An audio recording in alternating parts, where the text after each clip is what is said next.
I'm going to talk about something I've felt passionately interested in for a very long time, what it is that makes countries grow, turns them from poor countries to rich countries. And China has always been a sort of classic case study of how this happens.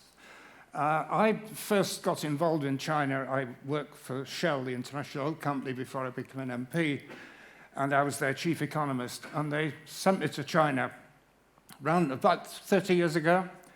And China was just emerging from a period of madness under Mao Zedong. You may remember the Great Cultural Revolution, the chaos, and before that, the Great Famine that may have killed 20, 30 million people.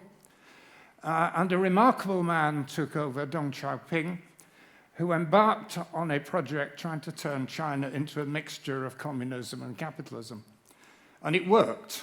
And this, suddenly, after centuries of stagnation, China sprung back to life. Rapid growth, hundreds of million people lived out of poverty. He deserves to be recognized as one of the great figures of the last century. But I was sent there to make a judgment, should Shell invest large amounts of money in the country, and they did.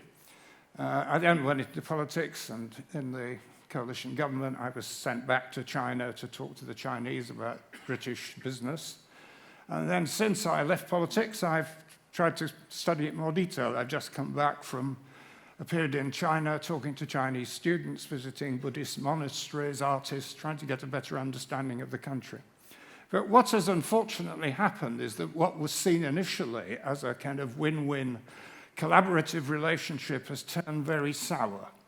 Now, this is not Jurassic Park, but it's a picture from a hotel room in Korea last week, where the two most powerful men in the world met to talk about a growing set of problems, so-called decoupling. China and the United States were woven together, things like Apple computers, Tesla cars, two economies linked together, now uncoupling, certainly after COVID. The chip war, where America's withdrawing key technologies from China, retaliation through tariffs, China responding by withholding vital rare metals, arguments about cyber warfare, competition in the melting waters of the Arctic, undersea cables which carry the world's internet, dangers of sabotage and espionage, spies, well, we've had this in the UK, and of course Taiwan, which isn't just about politics. Taiwan happens to have the factory, the so-called foundry, where the most sophisticated semiconductors or chips in the world happen to be made. Now, it isn't just about China and India. I think we do need to understand what lies behind it, some of the trends. I'm sorry about putting a bit of maths here, but the green line is very important. It's been what's happening over the last generation. Go back to 1990. The world's poorer countries, emerging economies, Asia, Africa, Latin America, growing from about 40% of the world economy to about 60%. And the United States and Europe and Japan, the purple line, declining. So we've had a big transformation taking place. What's been driving this? Well, the red line, which is developing Asia, and under it, the black line, which is mainly China, but China and India together. Now, that's the past. The past might continue, might not. China's got some economic problems, a collapsing property boom. America may have a new beast of life from the AI revolution. We see some remarkable things happening there, certainly on the stock market. But the greater likelihood is that something like this happens. I've just taken here a kind of standard forecast from the Rich Man's Club, the OECD, about what the world could look like in 25 years' time, looking at sensible projections. And you see that China, by then, has an economy which is twice as big as the United States, which is not, shocking, really. I mean, China has 4 times as many people, and they're now a very sophisticated country, so why not? What is really surprising is India, which is now following the Chinese path, very, very rapid economic growth, catching up very fast, But the story I want to talk about is about India, also Indonesia, potentially the fourth biggest economy in the world. It's just overtaken the UK, actually, in terms of its economic size. But I just want to talk about China and the United States and the big confrontation, which is probably the dominant fact of our lifetime, actually. And it's taking place on several levels, but it's not just about economics. This is, the future of the planet, emissions of greenhouse gases and global warming. And you see, if you look down the middle column, the United States, like us, developed country, produces more greenhouse gases per head. That's our lifestyle. We drive cars and so on. But the biggest emissions in the world, by a very long way, come from China because of China's modernization. And if the issue of global warming, climate is going to be dealt with, it will be dealt with primarily by the Chinese, if they cooperate or whether they don't. We share the same planet, we have to work with them. And they're the biggest problem, but they also have the solution. They have the technology far more advanced than we do. So how is this competition between the West and China, or particularly the United States and China, bearing out? Well, in one key respect, the Chinese have won hands down already. They dominate world manufacturing trade, twice as big as the United States, almost. And I've just come back from China. You go on these trains going at 200 miles an hour through the industrial heartland in the southeast of China. And you're struck in the way, I suppose, visitors to Tyneside or Manchester would have been in the middle of the 19th century, just awestruck by, mile after mile after mile of factories, enormous development taking place. And it's highly sophisticated. It's no longer just clothes and toys. It's advanced manufacturing done at a higher level of competence and sophistication than anybody else in the world is now doing. So that's a battle the Chinese have won. And Trump has responded by putting up tariffs. If you want an explanation of why we have MAGA and Trump, it's the previous slide.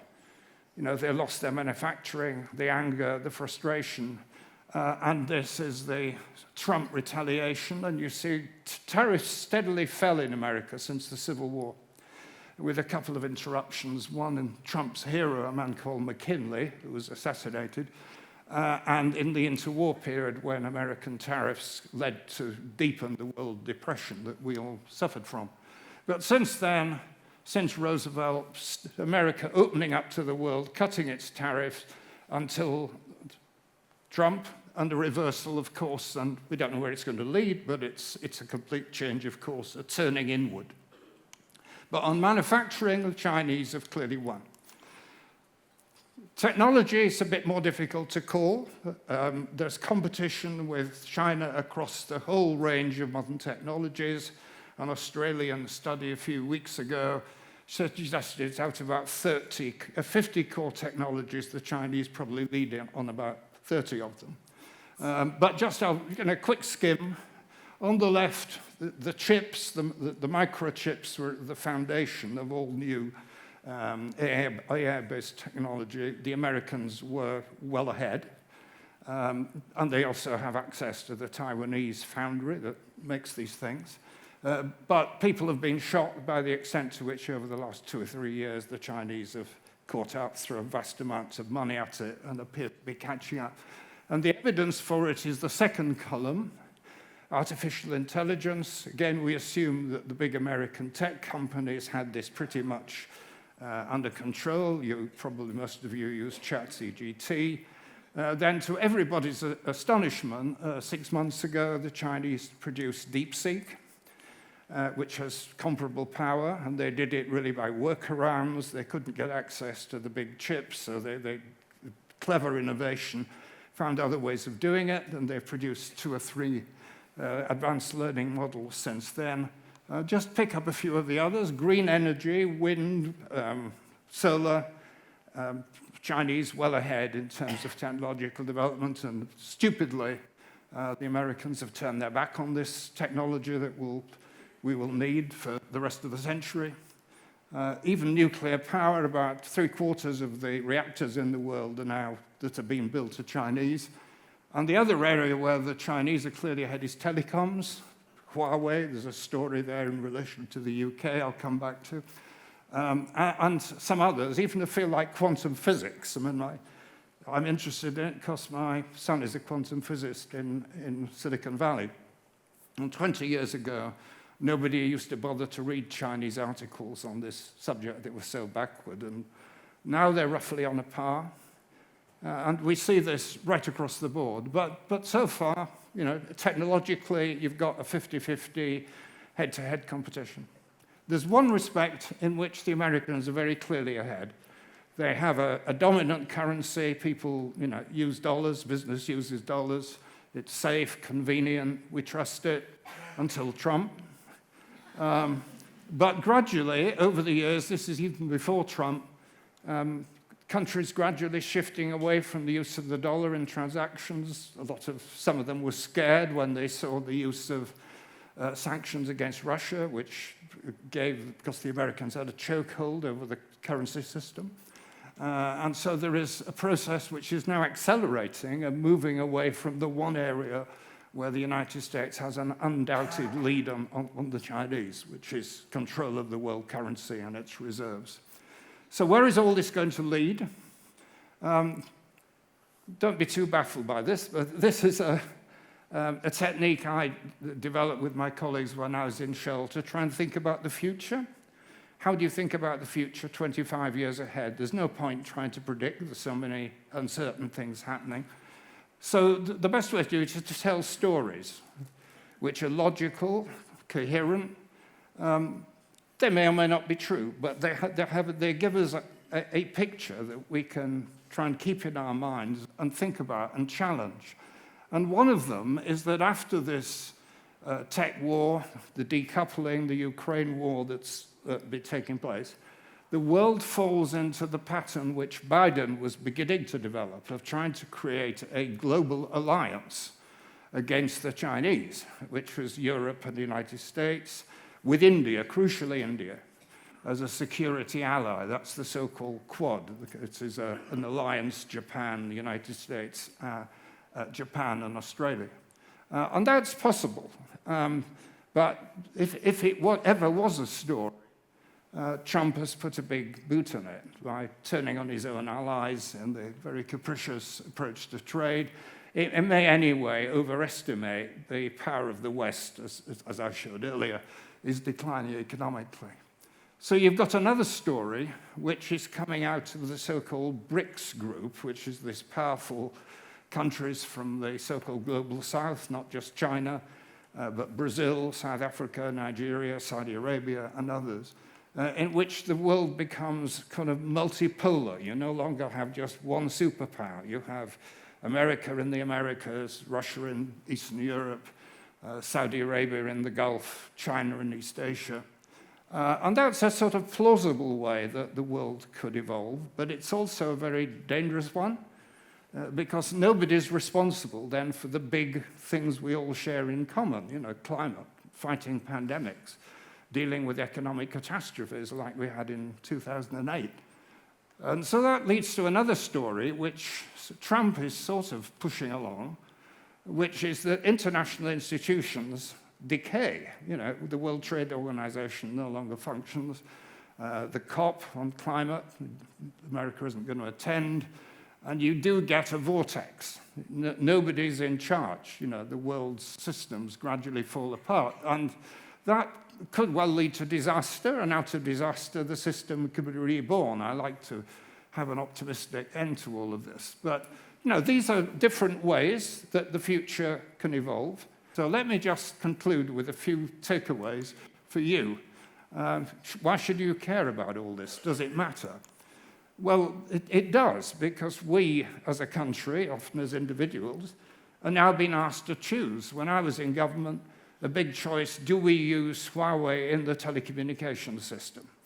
The Americans said, you have to rip it out, otherwise we will no longer supply you with key technologies. And the British government complied. We have a less efficient telecommunications system as a result. Universities are being told, Chinese students, it's a problem, you know, security. You read about the spy scandal. British government must decide if the Chinese friends or enemies. It's more complicated, but we're being put in a position where we have to choose. Dangerous. There are opportunities. Just leave you with that thought. A lot of business opportunities working with companies, green companies. When I went back to China a few weeks ago, I went into this enormous refueling center in Shenzhen. My old company, Shell, had its logo, but it wasn't above petrol pumps. It was above 200 charging points, because China's cars are now almost overwhelmingly electric. So green business, services, universities, financial services, there are opportunities, not just threats. And even if we decide to bypass the Chinese, there are other countries coming up very fast that we will have to confront. Do we regard them as friends or enemies, competition, threat? India, probably the next in line to be a global superpower. So what do we do? How should we think about all this? And I have one, simple message. Britain has some great strengths. We're, in many ways, still a great country. And it comes from openness to trade, investment, big ideas, people. And if we lose that and we try to hide from the Chinese and the rest of the world, that's not a good outcome. But thank you for listening.